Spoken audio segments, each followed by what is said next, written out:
ملکات العرب حضرت خدیجہ السلام، اے ملکات العرب حضرت خدیجہ السلام۔ السلام علیکم ورحمۃ اللہ وبرکاتہ۔ وعلیکم السلام ورحمۃ اللہ وبرکاتہ۔ آمینہ باجی، گزشتہ دنوں جب میں آئی تھی آپ کے پاس تو مجھ میں بہت زیادہ چینجز آئے آپ کی باتوں سے اور باجی جان کے خوبصورت ارشادات کی وجہ سے۔ ماشاء اللہ، اللہ تعالی جب کسی کے لیے بھلائی کا ارادہ فرماتا ہے تو اسے خاص اپنی رحمت کے لیے چن لیتا ہے اور پھر اس پر کرم فرماتا ہے۔ جی بے شک آمینہ باجی، 10 رمضان المبارک میں حضرت خدیجۃ الکبریٰ کا وصال مبارک ہے، تو آپ میری ہمیشہ کی طرح اس پر بھی رہنمائی فرمائیں۔ جی ضرور، لیکن پہلے میں آپ کو اپنے عظیم رہنما محترمہ تسنیم ہاشمی کے چند ارشادات سنا دوں، پھر انشاءاللہ آگے ہم اس ٹاپک پہ بات کریں گے۔ السلام، اے ملکات العرب حضرت خدیجہ السلام، سارے نبیوں کا ہے آقا تیرا دلہا السلام۔ لفظوں کی خوبصورتی پہ غور کیجیے۔ اے ملکات العرب حضرت خدیجہ السلام، سارے نبیوں کا ہے آقا تیرا دلہا السلام۔ تیری عظمت کی گواہی دی ہے خود سرکار نے، تیری عظمت کی گواہی دی ہے خود سرکار نے، سب خواتین جہاں میں سب سے اعلیٰ السلام۔ سب سے پہلے سید کونین کی پہچان کی، سب سے پہلے سید کونین کی پہچان کی، سب سے پہلے مصطفیٰ کو تو نے جانا السلام۔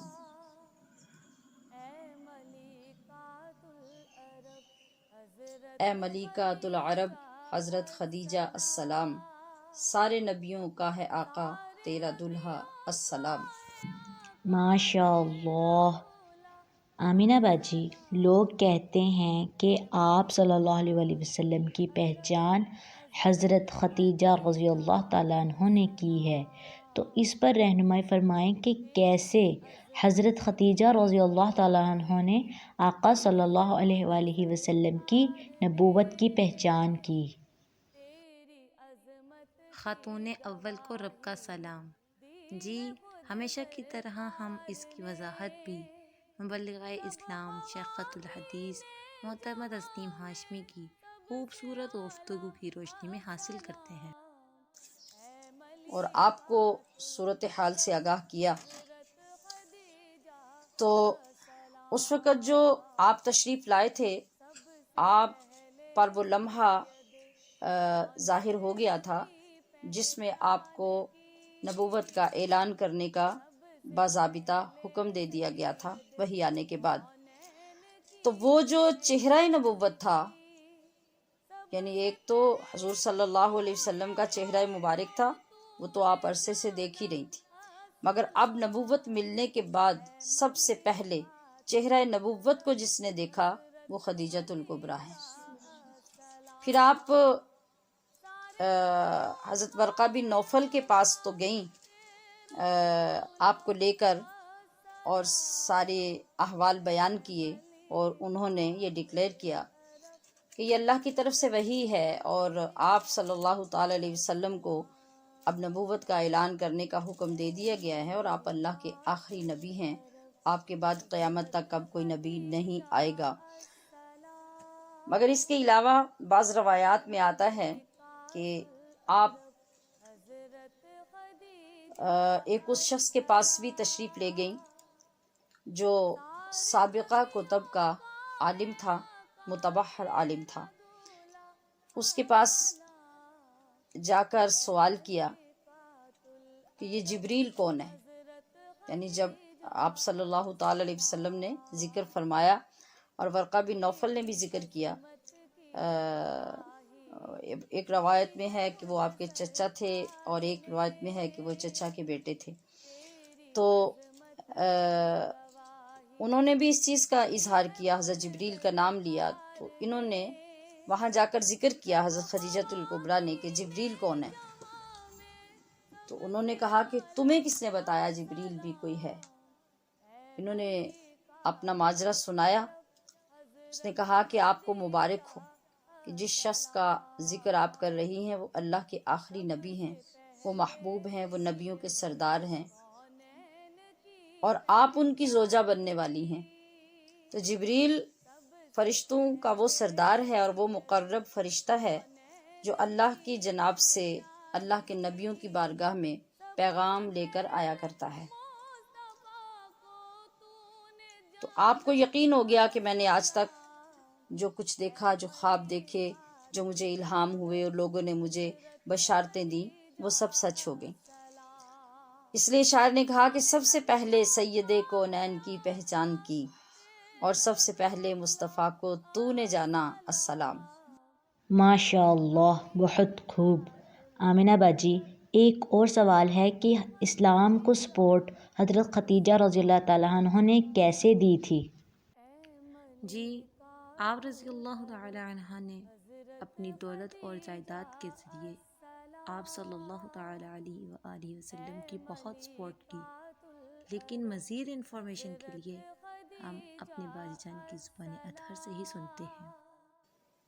اسلام پر جن دو شخصیات کا احسان ہے اس دور میں جب ابھی کوئی اسلام کا نام لینا بھی گالی سمجھتا تھا، تو وہ دو ہستیاں ہیں، ایک ہے حضرت ابو طالب اور دوسرے ہیں حضرت خدیجۃ الکبریٰ۔ حضرت ابو طالب کا جو اثر آپ کی شخصیت اور آپ کا جو روب تھا، اس نے اسلام کو سپورٹ کیا، اور حضرت خدیجۃ الکبریٰ کی دولت نے، مال نے اسلام کو سپورٹ کیا۔ حضرت سیدنا ابوبکر صدیق رضی اللہ تعالی عنہ فرماتے ہیں کہ جس وقت حضور نبی اکرم صلی اللہ علیہ وسلم سے آپ کی زوجیت کا رشتہ قائم ہوا، آپ کا نکاح ہوا، تو ہر چیز حضرت خدیجۃ الکبریٰ نے آقا دو عالم علیہ السلام کے قدموں پر نچھاور کرنے کا فیصلہ کر لیا، اور جب آپ کا نکاح ہوا، بلکہ نکاح کا پلان تیار ہو گیا، تو ورقہ بن نوفل نے حضرت خدیجہ کی جانب سے کعبہ شریف میں آ کر مقام ابراہیم اور چاہے زمزم کے درمیان کھڑے ہو کر اہل مکہ کو جمع کیا اور اعلان کیا کہ خدیجہ کا مال، دولت، لال و جواہرات، اس کی لونڈیاں، کنیزیں، سب حضور صلی اللہ تعالی علیہ وسلم پر نچھاور کر دی ہیں، اور اب ہر چیز کے مالک محمد صلی اللہ علیہ وسلم ہیں۔ حضرت ابوبکر صدیق فرماتے ہیں کہ جب وہ آپ صلی اللہ علیہ وسلم کی ذات کا صدقہ ادا کرتی تو اس طرح چاندی اور سونے کے ڈھیر لگائے جاتے کہ آج تو وہ معمولی سے پیسز ہوتے ہیں سونے کے، لیکن اس وقت وہ جو اتنے بڑے پیسز ہوتے کہ جیسے آری اور کلہاڑی سے ان کو توڑا اور کاٹا جاتا اور پھر وہ ٹکڑے اٹھا کے تقسیم کیے جاتے۔ تو حضرت ابوبکر صدیق فرماتے ہیں کہ جب وہ ڈھیر لگایا جاتا تو میں اس طرف اگر کھڑا ہوتا اور درمیان میں جو ڈھیر لگ جاتا سونے اور چاندی کا، تو اس کے پیچھے والے شخص کو میں دیکھ نہیں سکتا تھا، اتنا بڑا ڈھیر لگتا جو حضور کا صدقہ اتارنے کے لیے حضرت خدیجۃ الکبریٰ اللہ کی راہ میں خرچ کر دیا کرتی۔ سبحان اللہ۔ حضرت خدیجہ رضی اللہ تعالیٰ عنہ کی شان و مرتبہ کیا تھا؟ بہت اعلیٰ مقام حاصل ہے، چلیے ہم اس کی وضاحت بھی باجی جان سے ہی حاصل کرتے ہیں۔ کائنات کی صبح ازل سے لے کر روز قیامت کی عورتوں کے لیے حضرت خدیجہ کی ذات وقار، منارہ عظمت و اجلال، پیکر وفا و ایثار، کوہ صبر و استقامت و استحکام، اور آپ کی پہچان کہ آپ مادر گرامی سیدہ کونین ہیں، ملکۃ العرب، خاتون اول۔ خاتون اول کا تصور لائیے کہ خاتون اول کس کو کہتے ہیں۔ ہمارے ہاں خاتون اول کا نام کہاں متعارف ہے، اور آج ہم یہ سمجھیں گے کہ یہ کیسی خاتون اول ہے۔ طیبہ طاہرہ سیدہ خدیجۃ الکبریٰ، جن کی رحلت کی وفات کی تاریخ 10 رمضان المبارک ہے۔ آج کا دن حضرت خدیجہ کی رب سے ملاقات کا دن ہے۔ وہ خدیجۃ الکبریٰ جنہیں تاریخ نے اپنے مزاج کے مطابق بڑی شخصیت ہونے کا اعزاز نہیں دیا، بلکہ انہوں نے اپنی جد و جہد، وفا شعاری، قربانی، کمٹمنٹ، ایثار اور فداکاری کے ساتھ تاریخ کے ماتھے کا جھومر اپنی پیشانی پہ سجایا۔ ایسی تاریخ جو طبقہ نسواں میں آج تک اور آج سے صبح قیامت تک روشن اور تابناک دکھائی دے گی۔ جناب خدیجہ نے ایسی بے مثال قربانیاں پیش کی ہیں، اور اس وقت کی ہیں جب انسانی معاشرہ و ماحول صفات رشیدہ اور اوصاف حمیدہ سے بالکل خالی دست تھا۔ ایسے وقت میں حضرت سیدہ انسانیت کی اس بنجر کھیتی پر گھٹائے رحمت بن کر برسیں اور اسلام کی تعمیر و ترقی کے لیے ایسے شاندار کارنامے سر انجام دیے کہ آج بھی عالم اسلام کے ذرے ذرے سے یہ آواز سنائی دے رہی ہے کہ پھیلا تیرے دم سے رخ ہستی پہ اجالا۔ اے خدیجہ، اے سیدہ طیبہ طاہرہ، پھیلا تیرے دم سے رخ ہستی پہ اجالا، ظلمات کو ایک صبح ابد رنگ میں ڈھالا، دنیا سے تیری سوچ کا ایک رنگ نرالا، دنیا سے تیری سوچ کا ایک رنگ نرالا۔ اگلا جملہ بہت خوبصورت اور بہت توجہ طلب ہے، بہت گہرائی میں۔ دنیا سے تیری سوچ کا ایک رنگ نرالا، بچوں کی طرح گود میں اسلام کو پالا۔ ماشاء اللہ، سبحان اللہ۔ حضرت خدیجہ رضی اللہ تعالی عنہا کی پاک دامنی کا کیا عالم تھا، اس کے متعلق بھی باجی جان کی گفتگو سے سنتے ہیں۔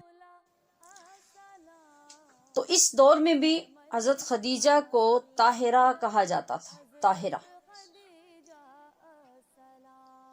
اس کی وجہ کیا کہ آپ اس زمانے کے باوجود نہ تو کوئی کفریہ کام کرتی، نہ کفریہ کلام پڑھتی، نہ کسی ایسے راستے پہ چلتی، نہ بت پرستی کرتی، اور نہ ہی اس دور کی بے حیا عورتوں کی طرح آپ اس طرح سے باہر نکلتی اور باہر جاتی اور بے پردہ نکلتی، اور ایسا کچھ بھی آپ کی ذات کے اندر نہیں تھا۔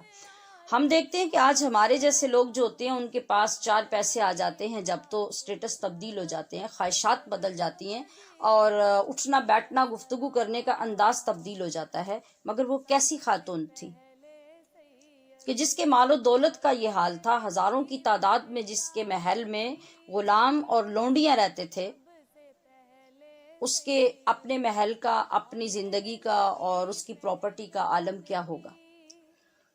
تو اس کے باوجود اتنی طہارت، اتنی پاکیزگی، اتنی پاک دامنی، ایسا کیوں تھا؟ اللہ کریم کسی مقدس چیز کے لیے کسی مقدس چیز کو بچانے کی ذمہ داری خود لے لیتا ہے، اور ایسا ہی حضرت خدیجۃ الکبریٰ کے ساتھ ہو رہا تھا۔ اور ایسا کبھی نہیں ہوا کہ آپ کبھی چیک کرنے کے لیے صحیح، سپرویژن کے لیے صحیح، اور ایک مالک کی حیثیت سے ٹھاٹ باٹ کے ساتھ صحیح کبھی کسی قافلے کے ساتھ گئی ہوں، یا باہر نکل کر کسی کا سامان چیک کیا ہو، یا خود ڈائریکٹ انوالو ہوئی ہوں، اس کے باوجود اتنا وسیع اتنا کامیاب کاروبار آپ کا چلتا رہا۔ تو عزیزات گرامی قدر، یہاں ایک لمحے کے لیے توقف کیجئے، سوچئے، اپنے دل کی طرف توجہ کیجئے، ہماری زندگیاں کیا ہیں، کون سے کارنامے ہم سر انجام دے رہے ہیں، اور کون سی بھاری ذمہ داریاں ہمارے اوپر عائد ہیں، جن کی وجہ سے شیطان ہمیں بہکانے میں کامیاب ہو جاتا ہے کہ آپ نے باہر جانا ہے، آپ نے آفس جانا ہے، آپ نے اسکول جانا ہے، آپ نے مارکیٹ جانا ہے، لہٰذا پردہ آپ کے راستے میں حائل ہے، آپ یہ نہیں کر سکتی۔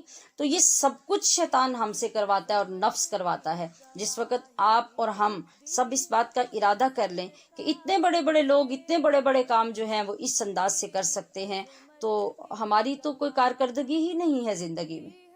تو پھر ہمارے لیے حجاب کرنا، اللہ کا حکم ماننا جو ہمارے لیے فرض ہے، اور اس گیٹ اپ میں باہر نکلنا اور جا کے اپنے کام سر انجام دینا، یہ کیوں نہیں ہو سکتا؟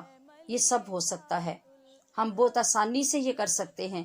اور بات صرف اتنی ہے کہ آپ آغاز فرما دیں۔ جب آپ آغاز کر لیں گی تو اللہ کریم آپ کے راستے خود آسان کرتا جائے گا، خود آپ کے لیے آسانیاں پیدا ہوں گی۔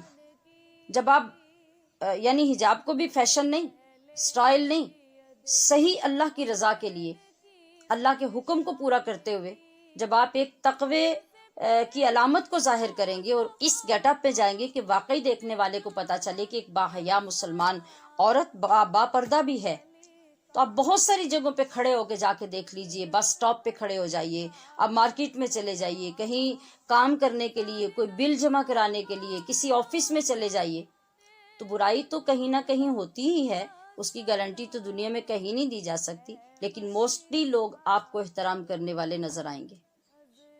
جب آپ خود کو مضبوط کر لیں گے تو پھر آپ کو کسی چیز کی پرواہ نہیں ہوگی، اللہ پاک خود آپ کے لیے راستے کھولے گا، خود آپ کے لیے انتظامات کرے گا۔ ماشاء اللہ آمینہ باجی، جو باجی جان نے پردے اور حیا کے بارے میں فرمایا، بالکل آج کے دور میں ایسا ہی ہے، اور ہم لڑکیاں بہت سی وجوہات کی بنا پر اپنا حجاب اتار دیتی ہیں، مطلب ہمارے اندر وہ مضبوطی نہیں ہے جو ہونی چاہیے ایک امت مسلمہ کی بیٹی پر۔ جی ایسا ہی ہے، یہی وجہ ہے کہ معاشرے میں جو بگاڑ ہے اس کی زیادہ تر وجہ بے حیائی اور پردہ نہ کرنا ہے۔ جی بے شک، انشاءاللہ میں پردے کے معاملے میں اب ہرگز غافل نہیں ہوں گی، اور انشاءاللہ پردے کے احکام میں اپنی دوستوں کو بھی سناؤں گی کہ ہم کیسے اندھیرے میں جی رہے ہیں۔ جی یہاں میں آپ کی خدمت میں ایک بات عرض کر دوں کہ بے پردہ عورت کی اللہ تعالیٰ کی نظر میں کوئی حیثیت نہیں ہے۔ جی بے شک، اللہ تعالی ہم سب کو ان باتوں پر عمل کرنے کی توفیق عطا فرمائے، آمین۔ اے ملکات العرب حضرت خدیجہ السلام۔